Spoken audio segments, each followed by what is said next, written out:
Hello everybody. This is just a quick update on the Grey Horse pub near York and the landlady Jo. Some of you may remember I had Jo on my channel. We did an interview to talk about what happened with her pub. This happened in November last year and it was on Remembrance Sunday. Brief recap, and just to give an overview for those of you who wasn't here at the time. Jo had not long taken over with her partner, Nigel, at the pub a few months before. Lovely little village of Alvington, very patriotic. An airfield there, and it was an air base in the Second World War, RAF and French. And during the Remembrance Sunday, they couldn't have a parade because we were in national lockdown, number 2. And they couldn't have their usual parade, and they usually have like a float to go through the village, an aeroplane float, because servicemen died there. So it was a very special, patriotic village. There were servicemen and veterans present, and they were all going to the memorial to pay their respects on Remembrance Sunday. Now, Jo doesn't have a beer garden, but she had seating outside, sort of on the main road, but it was still classed as the pub land. You can see in the photo there what I'm talking about. And Jo very kindly, from her own pocket, left drinks out on the table for the passers-by to get a drink on the way back and just do a little toast to the lost and also the serving servicemen and women. Anyway, so some busybody, there's always one, rang the police because it was the second day of lockdown, I think it was, or the third day of lockdown. And the police came in their right vans, 3 of them, I think it was. And they obviously had intel that this was going on inside the pub. So they were banging on the pub door. There was no bugger in there because they were all outside. There was no pub garden. They said they were in the pub garden. There isn't one. And the police came and never gave any fines out for anybody being not social distancing because there was no wrongdoing there. They were just outside in the fresh air, going about their business, and had a drink as a toast, given away free of charge. There was no money swapped hands, and Jo used it from her own stock. So the police decided to come down hard on Jo. They wanted her gone. So the police licensing officer said, "We're going to take your licence away." They got in contact the next day and made such threat again. So after toing and throwing, the brewery got involved. The brewery never helped Jo. We did a little fundraiser to try and get her some legal help to fight this.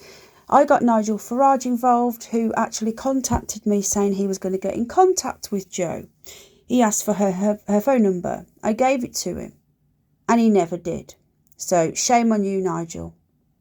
Shame on you. Yes, you're busy, but why come back to me and tell me you are going to contact Jo and ask for some more details? For then me to go and say to Jo, Nigel Farage is going to be in contact with you at the last days before she lost everything, for him not to. So, Nigel, shame on you. If you didn't want to get involved, you shouldn't have offered to when I asked. So, there is some good news here. Oh, first of all, the rest of the bad news. Jo and her partner split. You may have seen some rumours on social media, started by him, her partner, Nigel, not Nigel Farage now, that they actually were selling alcohol. As a parting shot to cause trouble, he tried to discredit Jo. It was all lies. So they've split up now, and Jo has now got a new pub. It's still in Yorkshire. I'm not going to give away the area because that's up to Jo to do, but she's already moved in. She's just moved in, and it's a lovely area, really pretty. And Jo said there's a lot of work to do to the house that comes with it, you know, decorating and so on. But it's a lovely little pub, and she's free of the control of her ex-partner. So maybe some good did come of this, because she's now got a new pub in a new area, away from those curtain twitchers, away from her partner, ex-partner now, and she's starting to settle in. So everybody who gave to the fundraiser, every single penny went to Jo for the legal costs, because the legal costs were still ongoing not that long ago. It was January the 1st Jo had to be out of the house. She was taken, they took the pub off her a couple of weeks before that. So to everyone who shared the petition and donated, all the funds have gone to Jo. We only raised just over £100, but it still would have helped out with letters and so on from the solicitor. So we did try, and we didn't succeed in saving the pub, but the main thing is that Jo got all this support from us, which she's extremely grateful for, and says thank you to each and every one of you. And she's also settled into a new place. So I will speak to Jo, and maybe we could get her back on sometime in the future just to give an update and let us know how she's settling in.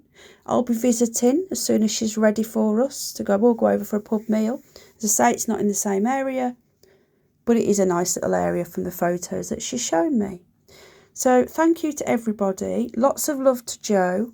And it wasn't the update we wanted, but it also possibly a better ending for Jo than we could have hoped for. Thanks everybody, and lots of love, and I'll speak to you all soon. Bye bye.